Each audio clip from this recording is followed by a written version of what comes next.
ప్రపంచమంతా తిరిగాట. ఆ తిరిగి ఎక్కడికి వెళ్ళినా అక్కడ వాలి కనపడేవాట.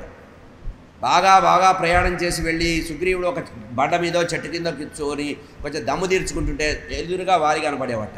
ఇట్లా తప్పలేదని చెప్పి రకరకాలుగా తిరుగుతుంటే అప్పుడు హనుమత్ స్వామి సహాయం చేశాట. ఎవరికి? సుగ్రీవుడికి. ఇంత ఎందుకు తిరుగుతావయ్యా, అనవసరం, ఇంటి పక్కనే మనకి చౌరస్తా పెట్టుకొని ఎక్కడెక్కడో తిరుగుతున్నామని ఋష్యముఖ పర్వతం ఉంది కదా, ఆ ఋష్యముఖ పర్వతానికి వాలి రాడు, ఇక్కడ వస్తే తలకాయ పగిలి చేస్తాడు, ఋషి శాపం ఉంది అని ఇక్కడికి తీసుకొచ్చాడు. ఈరోజు నేను బతికి ఉండడానికి కారణం ఆ గురువు అయినటువంటి ఆంజనేయ స్వామి అని సుగ్రీవుడు హనుమత్ స్వామి గురించి చెప్పారు.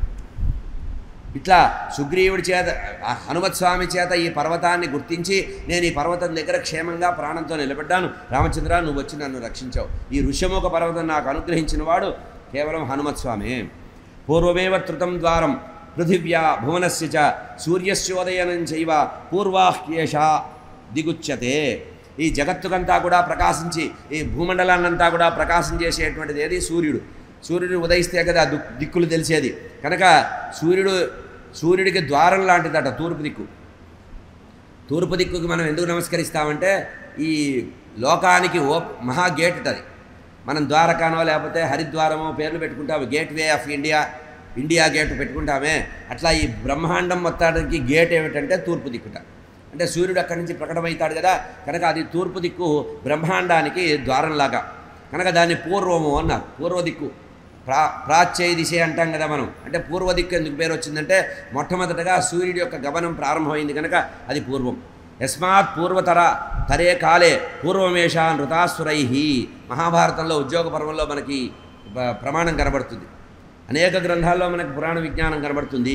ఇది యస్మాత్ పూర్వతర కాలే, మొట్టమొదటగా తూర్పు దిక్కే కనబడింది కనుక దాన్ని సూర్యుడు వెలుగు ద్వారా ప్రకటమైనటువంటి వెలుగు ప్రాంతం, జ్ఞాన మార్గం తూర్పు దిక్కుట. అందుకనే సర్వకర్మలు కూడా తూర్పు నుంచి మనం ప్రారంభించడానికి అది జ్ఞాన ప్రాధాన్యంగా చెప్పబడింది. ఈ విధంగా అన్ని దిక్కులు వెళుతుంటే అన్ని దిక్కులకి అందరినీ పంపించిన తర్వాత ఆ సుగ్రీవుడు హనుమత్ స్వామి ఒక గొప్పతనం చెప్పేటప్పటికి రామచంద్రమూర్తి ఏం చేశారట, నాయన ఆంజనేయ స్వామి వాళ్ళని ఉండిపోమన్నావు ఎందుకు అని అడిగాట. దక్షిణ దిక్కు అంటే చెప్తున్నారు, ఇంతమందిని ఇన్ని దిక్కులకు పంపించాను, ఏదో ప్రయత్నం చేయాలి కనుక పంపించాను, కానీ నిజంగా సీతాదేవి ఎక్కడుందే కనుక్కోగలిగినటువంటి ఏకైక సామర్థ్యం కలిగిన మహాప్రభు ఆంజనేయ స్వామి.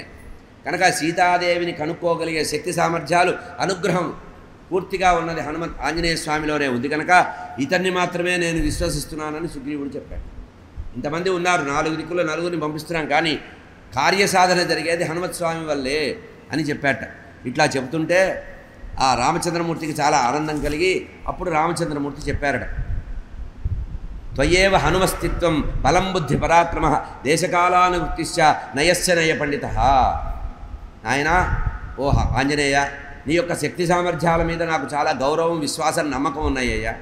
సీతాదేవి ఎక్కడుందో చెప్పగలిగేటువంటి తీసుకురాగలిగేటువంటి రామచంద్రమూర్తి అయినటువంటి నాకు పూర్తిగా తృప్తి కలిగించేటువంటిది నీ యొక్క అన్వేషణే, నువ్వు చేసిన అన్వేషణే నాకు కలుగుతుందంటే ఈ సుగ్రీవుడు చెప్పిన సలహా ప్రకారం హనుమత్ స్వామిని దగ్గరికి తీసుకొని ఆంజనేయ స్వామి ద్వారానే సీతాన్వేషణ అనేది సఫలమవుతుందని భావన చేసినటువంటి రామచంద్రమూర్తి జ్ఞానాధిక్యత, సుగ్రీవుడి యొక్క జ్ఞానము ఖగోళ విజ్ఞానానికి సంతోషపడి అందుట్లో హనుమత్ స్వామి యొక్క వైభవం అంతా అర్థం చేసుకొని గ్రహించగలిగినటువంటి ఆ సుగ్రీవుడిని ప్రశంసించారట రామచంద్రమూర్తి. ఆ తర్వాత ఆంజనేయ స్వామిని చూసి రామచంద్రమూర్తి మాటలు మాట్లాడుతున్నారు. తం సమీక్ష మహాతేజా వ్యవసాయోత్తమం హరి కృతార్థ ఇవ సంవృత్త ప్రహృష్టే ఇంద్రియమానస దదౌ తస్య తతః ప్రీతః స్వనామాంకితో ఉపశోభితం అంగుళీయం అభిజ్ఞానం రాజపుత్ర్యా పరంతపః అనేన త్వాం హరిశ్రేష్ఠః చిహ్నేన జనకాత్మజ మత్సకాశాద్ అనుప్రాప్తం అనుద్విగ్నానుపశ్యతి. రామచంద్రమూర్తి హనుమత్ స్వామితో ప్రత్యేకంగా మాట్లాడుతున్నారు. కార్యసిద్ధి అనేది సమగ్రంగా చేయగలిగేటువంటి నువ్వు మాత్రమే కార్యాన్ని నెరవేర్చగలవనేటువంటి నిశ్చిత జ్ఞానం ఉంది.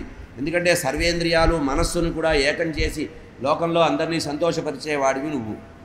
అందుకనే బుద్ధిర్బలం యశోధైర్యం అని మనం స్తోత్రం చేస్తాం కదా.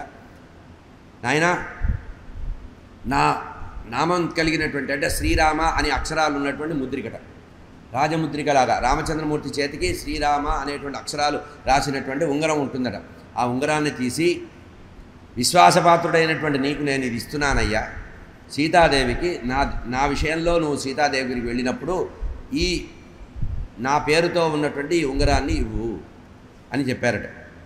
అప్పుడు వెంటనే ఆంజనేయ స్వామి పరిపూర్ణ రామానుగ్రహం పొందిన వాడై అనుకున్నట్ట చేతులు రెండు జరిగి రామచంద్రమూర్తి ఇచ్చినటువంటి ఆ ముద్రికని, శ్రీరామ ముద్రికని తీసుకున్నట్ట, కళ్ళకద్దుకున్నట్ట. ఇది అంగుళీయ స్వీకారము అంటారు. అంగుళీ ప్రధానం అక్కడ అంటారు. సుందరకాండలో ఉండేది అంగుళీ ప్రధానము, ఇక్కడ అంగుళీ స్వీకారం. దీన్ని బట్టే వ్యాఖ్యాతలు ఒక అందమైన మాట చెప్పారు. రామచంద్రమూర్తి యొక్క అనుగ్రహం వ్యక్తిగతంగా తీసుకుంటే పరిపూర్ణం కాదట, సీతాదేవి కూడా అనుగ్రహిస్తేనే ఆ అనుగ్రహం పరిపూర్ణం అవుతుందట. ఇక్కడ కిష్కింధాకాండలో మొట్టమొదటిసారి ఆంజనేయ స్వామి రామచంద్రమూర్తిని చూసినప్పుడు రామచంద్రమూర్తి దగ్గర తన యొక్క విజ్ఞానాన్ని వినయాన్ని ప్రదర్శిస్తే ఏమన్నాడు, 4 వేదాలు చదివాడు, చాలా గొప్పవాడు అని రామచంద్రమూర్తి యొక్క అనుగ్రహం మొదలైందిట. ఎప్పుడైతే సుగ్రీవుడితో స్నేహం చేయించాడో అప్పుడు హనుమత్ స్వామి యొక్క గొప్పతనం బాగా తెలిసి ఆ ఆంజనేయ స్వామి పట్ల పూర్తిగా ఇతను నా భక్తుడు అని అనుకున్నట్ట. అయితే అనుగ్రహించడానికి తానొక్కడో అనుగ్రహించడం అవ్వదుట, కేవలం రామానుగ్రహం కుదరదుట. సీతాదేవి అనుగ్రహం కలిస్తేనే రామానుగ్రహం పరిపూర్ణం అవుతుందిట. మీరు గమనించండి, రామదాసు చెరసాలలో ఉండి గుడి కట్టించినందుకు చెరసాలలోకి వెళితే ఎన్నో కష్టాలు అనుభవించాడు. రామ రామ రామ అంటుంటే ఏవి రాలేదుట. చివరికి ఆయన విసిగిపోయి ఏం చెప్పాడు, సీతమ్మకు చేయిస్తే చింతాకు పథకము రామచంద్ర అని. చివరికి ఏం చెప్పాడు, సీతమ్మ నువ్వన్నా చెప్పమ్మా అన్నాడు. నువ్వన్నా చెప్పు తల్లి, నన్ను బ్రోవమని చెప్పవే సీతమ్మ తల్లి, నన్ను బ్రోవమని. ఎప్పుడైతే రామ రామ రామ అంటున్నంతకాలం అట్లాగే ఉండిపోయాడు. అనుగ్రహం ఎప్పుడొచ్చిందంటే సీతాదేవిని స్మరించడం వల్ల ఆ రామచంద్రమూర్తి యొక్క పరిపూర్ణ అనుగ్రహం కలిగి ఆ తానేశ దగ్గరికి రామలక్ష్మణులు ఇద్దరు వచ్చి ఆ మాడలు ఇచ్చేసి రామదాస స్వామిని చెరసాల నుంచి పక్కకు వినిపించారు. అంటే అర్థం ఏంటంటే కేవలం రామానుగ్రహం కాదు, సీతాదేవితో కూడిన రామానుగ్రహమే లోకంలో గొప్పది. అందుకనే రామకోటి రాసినప్పుడు శ్రీరామ రాయకపోతే అవ్వదు, కేవలం రామరామ వస్తే నీకు నాకు రామ్ రామ్ ఏముండదు.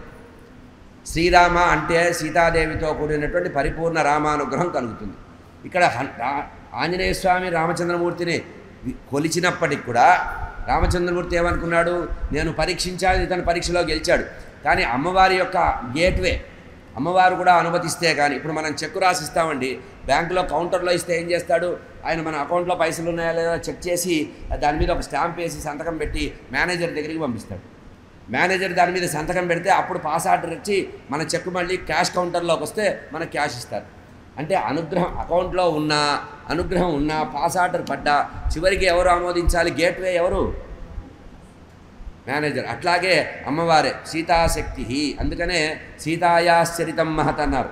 రామాయణంలో చెప్పినప్పుడు రాముడి గురించి చెప్పినప్పటికి కూడా ఇది సీతాయాశ్చరితం, ఏదో బాగుండదని అయ్యగారి పేరు పెట్టాం రామాయణం అని, కానీ ఇది యథార్థంగా ఏంటి సీతాయాశ్చరితం మహత్. ఇందులో ఉండే మహిమంతా కూడా సీతాదేవి శక్తి. అందుకనే ఈ రహస్యం తెలుసుకొని రావణాసుడు వాడికి మోక్షం కావాలంటే సీతాదేవిని అపహరిస్తేనే మోక్షం వస్తుందని అమ్మగారిని పట్టుకున్నాడు.